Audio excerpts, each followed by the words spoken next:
Hello friends and welcome to mechanical major. आज हम पढ़ने वाले हैं हमारा अगला लेक्चर जो है राज्यसभा। राज्यसभा जिसे अपर हाउस उच्च सदन कहा जाता है और ये एक परमानेंट हाउस होता है। परमानेंट से मतलब है कि लोकसभा जैसे आप जानते हैं कि हर 5 साल में नए लोकसभा का गठन होता है, वैसे ही राज्यसभा का गठन नहीं होता। ये एक परमानेंट हाउस है। इसके जो मेंबर्स होते हैं वह 6 साल का इनका टर्म होता है, 6 ईयर्स का। और जो इसके मेंबर्स होंगे वो हर 2 साल में एक तिहाई 1/3 मेंबर्स जो हैं वो एवरी 2 ईयर हर 2 साल में रिटायर होते हैं। तो ऐसे ही ये जो है सदन जो है वो कभी भी डिसॉल्व नहीं होती, इसीलिए इसे परमानेंट हाउस या स्थायी सदन कहा जाता है। ये जो 6 साल का जो टर्म है ये संविधान ने तय नहीं किया है, बल्कि ये जो है ये लोकसभा और राज्यसभा जब संसद का गठन हुआ था तो रिप्रेजेंटेशन ऑफ पीपल एक्ट के तहत 6 ईयर्स को टर्म दिया गया। बट संविधान में आप देखेंगे तो वहाँ पर कोई भी ऐसा मैक्सिमम टर्म या टर्म लिमिट राज्यसभा मेंबर्स के लिए नहीं मिलेगा। देन हम चलते हैं कि इनका जो इलेक्शन कैसे होता है। तो राज्यसभा का जो इलेक्शन होता है वो होता है इनडायरेक्ट इलेक्शन। इनडायरेक्ट इलेक्शन सी राज्यसभा के जो मेंबर्स होंगे वो इलेक्ट होंगे किनसे, आपके elected members of legislative assembly, that is MLAs. MLAs जो हैं वो क्या करते हैं, राज्यसभा के मेंबर्स को इनडायरेक्टली इलेक्ट करके राज्यसभा में भेजते हैं। उसके बाद हम जानते हैं कि 12 मेंबर्स 12 जो सदस्य होंगे वो क्या होंगे, नॉमिनेट होंगे, नाम निर्दिष्ट करेंगे। कौन करेंगे, nominated by the president of India, nominated by the honourable president of India. Bharat के राष्ट्रपति द्वारा 12 सदस्य जो हैं वो नाम निर्दिष्ट किए जाते हैं। ये 12 सदस्य किन किन क्षेत्रों से हो सकते हैं, तो साइंस से हो सकते हैं, विज्ञान से, देन आर्ट्स से, then science arts, then you can say social service इनसे हो सकते हैं। और यहाँ पर ऐसे ही सदस्य, इसमें अभी स्पोर्ट्स को भी इंक्लूड किया गया है। स्पोर्ट्स सिनेमाज जो है वो आर्ट्स में आपका आ जाएगा। तो ऐसे फील्ड से क्या करते हैं एक्सेट्रा, लिटरेचर से भी आप देखेंगे लिटरेचर। तो ऐसे ही बहुत सारे फील्ड से इनको क्या किया जाता है, सेलेक्ट किया जाता है और नाम निर्दिष्ट करके राष्ट्रपति जो है इनका क्या कर देंगे, मनोनयन कर देंगे, मनोनीत सदस्य इन्हें बना देंगे राज्यसभा का, जो कि सेम पावर्स और सब चीज़ सेम यूज़ करते हैं। बस इलेक्शन ऑफ द प्रेसिडेंट में इनका जो है वो रोल नहीं होता। हमने ये सब चीज़ें पढ़ ली हैं। देन हम चलते हैं कि रिप्रेजेंटेशन कहाँ कहाँ से होगा। तो सारे स्टेट्स से तो होगा ही, स्टेट्स में ऑल स्टेट्स आएंगे। बट अगर हम यूनियन टेरिटरीज की बात करें तो out of only Delhi and Puducherry, ये दोनों ही यूनियन टेरिटरीज से ही क्या होगा, राज्यसभा में मेंबर जो हैं वो जाएंगे, बाकी के नहीं जाएंगे। क्लियर है, क्योंकि आपको पता है कि इन्हीं दोनों के पास क्या है, अपनी लेजिस्लेटिव असेंबलीज हैं, तो वहां से फिर ये चुन करके मेंबर्स को भेजते हैं। सिंपल सा फंडा है।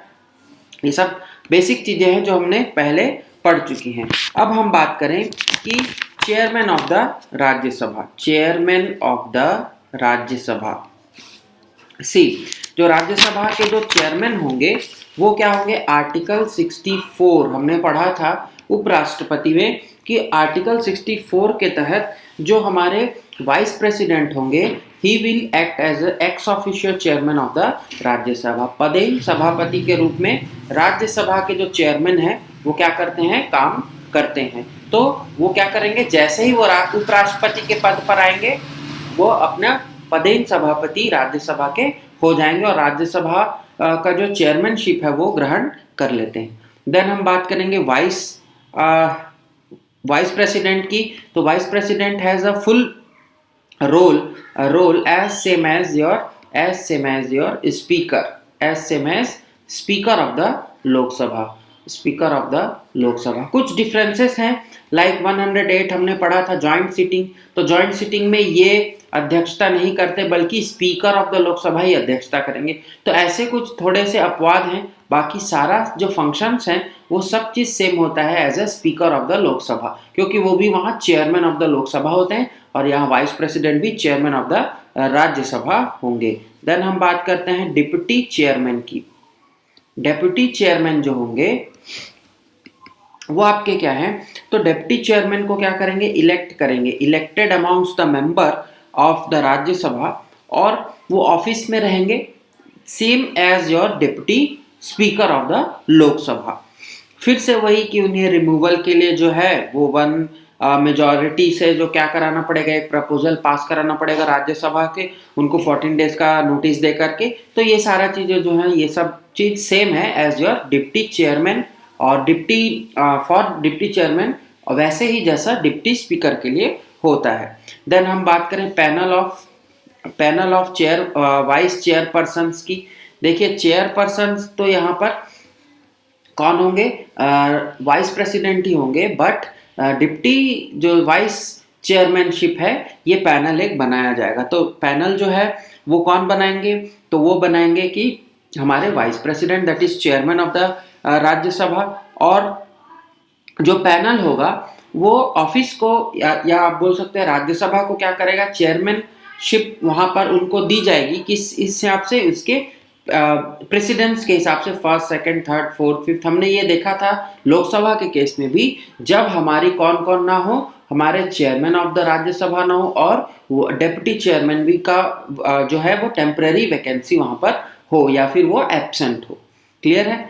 तो राज्यसभा जो है वो एक हमने देखा कि परमानेंट हाउस है, permanent house.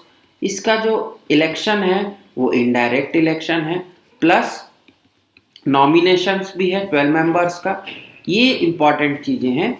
Then vice president acts as is chairman, deputy chairman का जो इलेक्शन है वो किया जाता है, और राज्यसभा के जो टर्म होता है of the office that is 6 years, और ये 6 इयर्स जो है वो कॉन्स्टिट्यूशन में डिफाइंड नहीं है, रिप्रेजेंटेशन ऑफ पीपल एक्ट में इसे फाइनल किया गया था। और हर 2 साल के बाद 1/3 जो मेंबर्स होंगे, 1/3 मेंबर्स, वो क्या हो जाएंगे, रिटायर हो जाएंगे, वो वहां से पदच्युत किए जाएंगे। तो ये जो है ये बेसिक ऑफ द राज्यसभा है, इतना आपको जानना राज्यसभा के केस में जरूरी है। इसके अलावा राज्यसभा के पास जो कुछ इंपॉर्टेंट 1-2 पावर्स हैं वो हम देख लेते हैं। जैसे कि राज्यसभा जो है वो स्टेट लिस्ट के सब्जेक्ट्स पर क्या कर सकती है, स्टेट लिस्ट पर बिल जो है वो इंट्रोड्यूस की जा सकती है। ये राज्यसभा के ही क्या है, एक्सक्लूसिव पावर है, लोकसभा के पास ये पावर नहीं है। Second, then all India services, अखिल भारतीय सेवाओं, ऑल इंडिया सर्विसेज, जैसे कि पहले आईएएस और आईपीएस होता था, तो आईएफएस इंडियन फॉरेस्ट सर्विस को इंट्रोड्यूस किया गया। तो ये जो आईएफएस का जो पोस्ट क्रिएट किया गया, ये all India services that is 315 article के तहत, और राज्यसभा जो है इसमें क्या करती है, रोल प्ले करती है। कोई भी नया पोस्ट क्रिएट करना हो ऑल इंडिया सर्विसेज का, तो वो राज्यसभा के पास वो पावर दी गई है। ऐसे ही ये 2 इंपॉर्टेंट चीजें हैं जो आपको याद रखना है। आगे इसके बारे में मैं और डिस्कस करूंगा। सो आज के इस राज्यसभा वाले लेक्चर में इतना ही। होप कि आप सभी को वीडियोस पसंद आ रही होगी। And one more announcement for you all that हमारा जो पॉलिटी का नोट्स है वो आ चुका है, और आप उसको पीडीएफ उसका जो है वो ले सकते हैं। उसके पीडीएफ के लिए आप हमें व्हाट्सएप पर संपर्क करें। नंबर्स जो है वो आपको टेलीग्राम ग्रुप और यूट्यूब के पोस्ट में मिल जाएगा। So thanks for joining, thanks for watching, thank you very much.